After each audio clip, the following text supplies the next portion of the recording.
These latest headlines from ABC15 are sponsored by Lerner and Rowe Injury Attorneys. One call, that's all. Hello on this Thursday. I'm Megan Thompson with your afternoon update right now from ABC15 Arizona. We're tracking a developing story in Phoenix. A man is in critical condition after a stabbing. Police say this happened around 43rd Avenue and Cactus late last night. He's now in the hospital in stable condition. A witness pointed out the suspect to officers, and they say they used a non-lethal launcher to then take them into custody. That suspect was also taken to a hospital as a precaution. A question coming up as we face record-setting temperatures this late in the season is about cooling centers and what could happen to the thousands of people who rely on them to stay safe in weather like this. The centers were set to close on Monday, so our Jamie Warren followed up and worked to get answers on what happens next.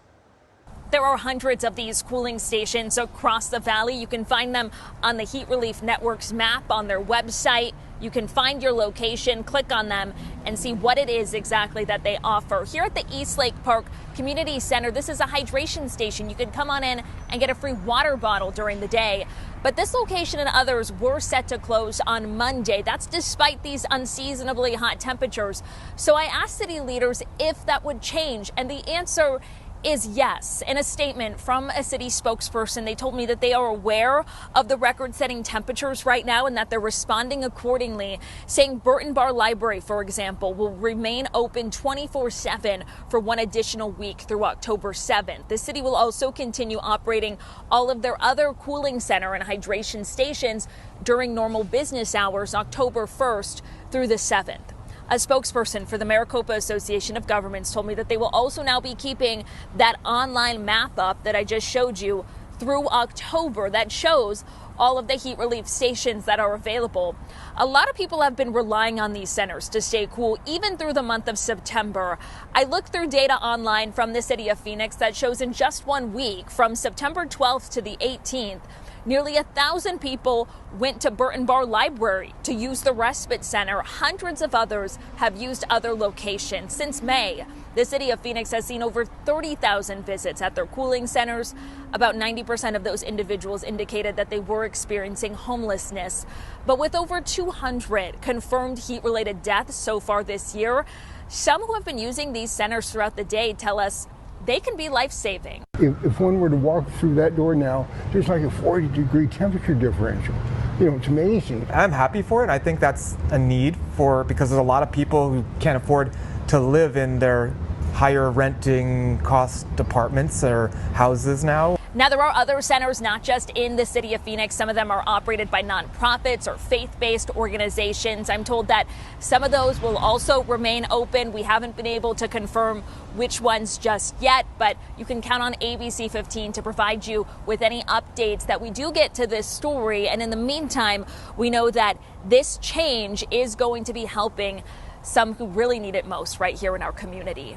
For now, reporting in Phoenix, Jamie Warren, ABC15 Arizona.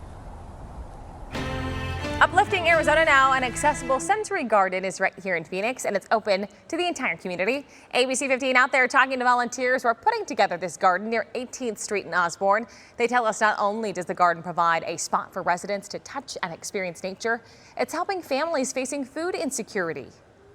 In this past year, Creighton Community Foundation spent about $3 million building vibrant community spaces like this that connect neighbors and moving over 2 million pounds of food.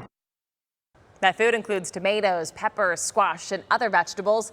All of it goes to about 6,000 families in Phoenix.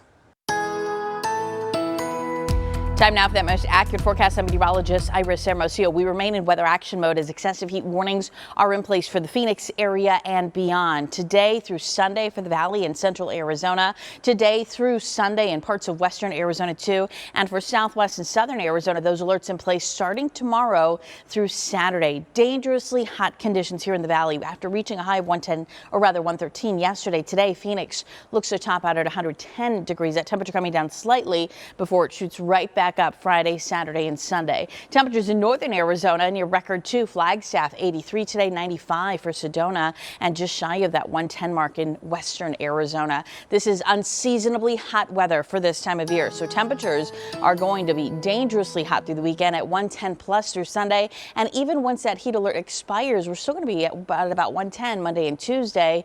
That temperature dropping just slightly by Wednesday and dry through the next 7 days. We will have another update for you tonight. Until then, get the latest news, weather, and traffic at abc15.com, or you can download that free ABC 15 mobile app. These latest headlines from ABC 15 are sponsored by Lerner and Rowe Injury Attorneys. One call, that's all.